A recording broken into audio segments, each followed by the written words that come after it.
വരൂ അങ്ങോട്ട് പോവാം. എൻ്റെ വാപ്പാക്ക് എന്നെക്കാട്ടിലും പ്രായമുള്ള ഒരു ആക്റ്റീവ സ്കൂട്ടർ ഉണ്ടായിരുന്നു.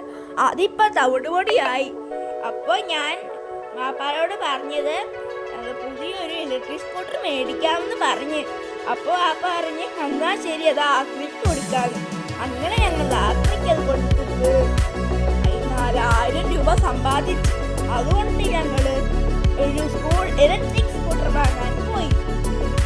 ഇതിന് സബ്സിഡി ഉള്ളത് കൊണ്ട് പൈസ കൊടുക്കാതെ തന്നെ അടിപൊളി ഒരു ഇലക്ട്രിക് സ്കൂട്ടർ വാങ്ങാം. ഈ ഇലക്ട്രിക് സ്കൂട്ടർ ഒരുപാട് പ്രത്യേകതകളുണ്ട്, ഞാൻ പറയട്ടെ. ഇവിടെ നമ്മുടെ ഫോണില്ലേ, നമുക്ക് മൊബൈൽ ചാർജ് ചെയ്യാം. ഈ വണ്ടിയുടെ ഏറ്റവും പ്രത്യേകത എന്ന് പറഞ്ഞാൽ നമുക്ക് പോകേണ്ട സ്ഥലം പറഞ്ഞാൽ അവിടെ കൃത്യമായി എത്തിച്ചു തരും. പിന്നെ പാട്ട് കേൾക്കാം. ചേട്ടന്മാർ ഈ വണ്ടിയുടെ കുറേ പ്രത്യേകത പറഞ്ഞിരുന്നു. കുറേ മനസ്സിലായി. ഞങ്ങൾ ഈ വണ്ടി വാങ്ങിച്ചിരിക്കുന്നു ഗായ്സ്.